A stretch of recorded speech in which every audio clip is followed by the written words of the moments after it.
beautiful day, the glorious snow, the beautiful snow. Each snowflake is, oh my gosh. Hey, stop with the snowballs. My friends, Shabbat Shalom from the beautiful winter wonderland of Lawrence, Kansas. You know, I stand here in this beautiful winter storm and I look at each individual snowflake as it comes down from heaven, and I notice that each one is so special. Each one is so unique. Each one is so different, custom made by the one above. But you know, my friends, when one of my kids threw a snowball at me right now, it really hurt me. But if you think about it, each individual snowflake doesn't really hurt.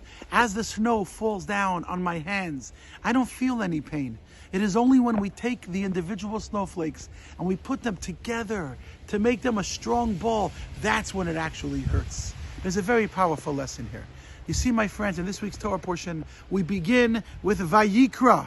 The Torah portion tells us that God reached out, called out to Moses, and interestingly, every single letter in the Torah is so unique and special.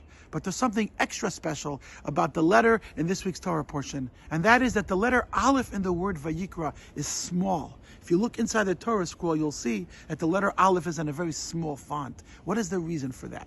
Perhaps there's a message. You see, there's a dual relationship Judaism has with every individual. On one hand, every person matters. Every individual is unique and special. On the other hand, we are really stronger when we are together. So when we read this week's Torah portion and we see the small Aleph, it is so important to recognize that maybe the Torah is highlighting to us that each letter is important. Zoom in.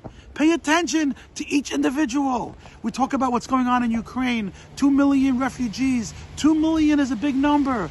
2 million single individuals. At the same time, it's important to remember that the real power of the Jewish people comes when we join together. When we take all the snowflakes and we put them into one strong ball. That's when we get the oomph. That's when we get the power. So my friends, this Shabbat, I encourage you, focus on the individual gifts that you bring to this world, but recognize that only when we are together are we truly strong. Shabbat Shalom, and I better run.